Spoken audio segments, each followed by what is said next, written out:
So now that we've gone over tension in the last video, we're going to talk about friction.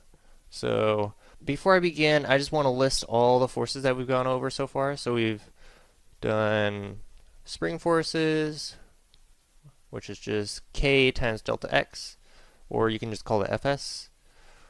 And then we've did tension in the last video, and then we have normal forces now, weights, which is just mg, and now we're going to have a friction force.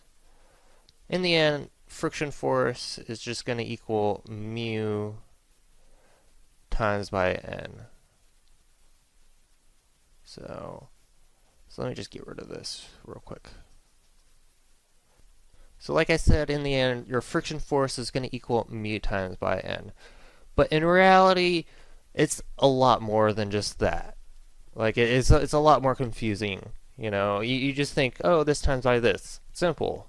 But it's not really. Really, what we really need to focus on is just mu. Mu is the key to understanding friction, in my opinion. So yeah, so a lot of students like to think, oh, mu s times by n is just automatically the friction force, or mu k, you know, the coefficient of friction or the coefficient of static friction. A lot of problems do that, but that's not necessarily the case for all the problems.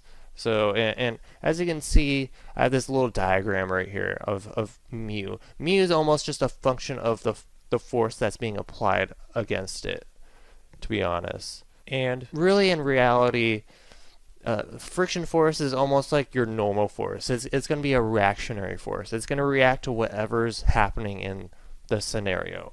So in the end, mu is going to be changing. So really, to illustrate this idea a little bit more, I just want to bring up this example of like just your mouse. So you're probably at your computer right now, and you have your mouse right there. But if you don't touch your mouse right now, your mouse is not going to have a friction force. And that's just kind of common sense, you know. If you're not pushing on it, it's not going to create some random force that's just going to like shove it in this direction. You know, that's not going to be the case, you know.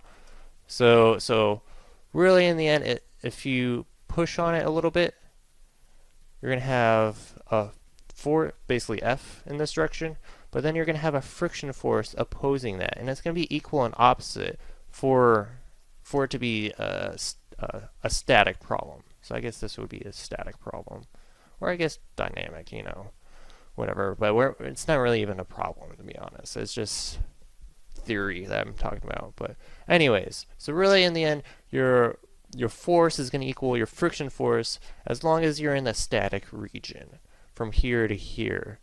So really, if F is just 0, then mu is going to be 0 also.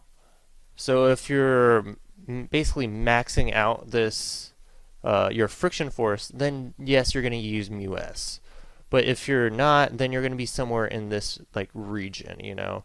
It's not going to be, mu isn't going to be explicitly known to yourself. You could go out and find out what mu is in the end, but there's absolutely no point to that if you, because in the end, all you'd be doing is you take your friction force and divide it by your normal force, and of course that's going to give you mu. But mu is used to find this guy. So if you know this guy already, what's the point of finding mu? You know, it's trivial, you know. So your friction force is going to be a reactionary force in between here and here, but when it's here, it's going to be mu s. And then when it's past there, it's going to be basically mu k. So really, in the end, I just really want to stress out that your friction force is also a reactionary force. So it's not necessarily, you know, mu s times by n. It's not always that's the case. Well, for a lot of your problems, it's going to be that, which makes things a lot harder to explain. I feel like, you know, it's almost like physics is lying to you, but but that's not the case, you know. It's just you don't really see examples where this is the friction force or this is the friction force. You see a lot of examples where this is the friction force or mu k, you know. So now moving on, if we look at this little diagram that I've set up here too, I have basically the normal force and the friction force. So these are the two forces that are produced by the ground onto the mouse, crate, block, whatever you want to think of, you know. This is kind of a bad drawing of it, but if I drew this on the mouse, it would be a little bit too cluttered. So I drew it off the mouse, basically.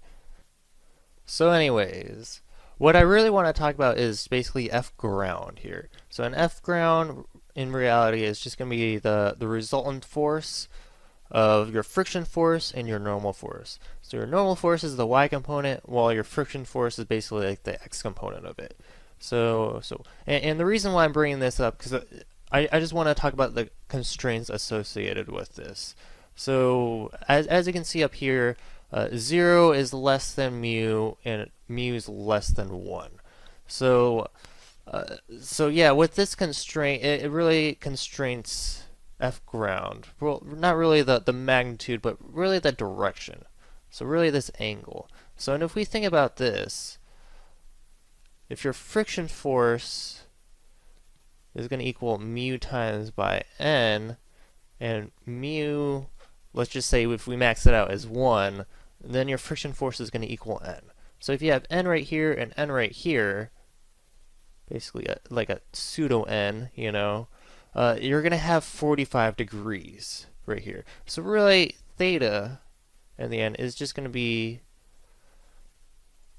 in between negative 45 degrees, because it could be, you know, friction could be going the other direction, to 45 degrees. And it's never going to be more than that, because it would just look really weird, you know, like if you had your normal force like this, and then like let's say, oh, let's not say that. Let's say this is your friction force, you know, your F ground is going to be like this, you know, and this is going to be over 45 degrees.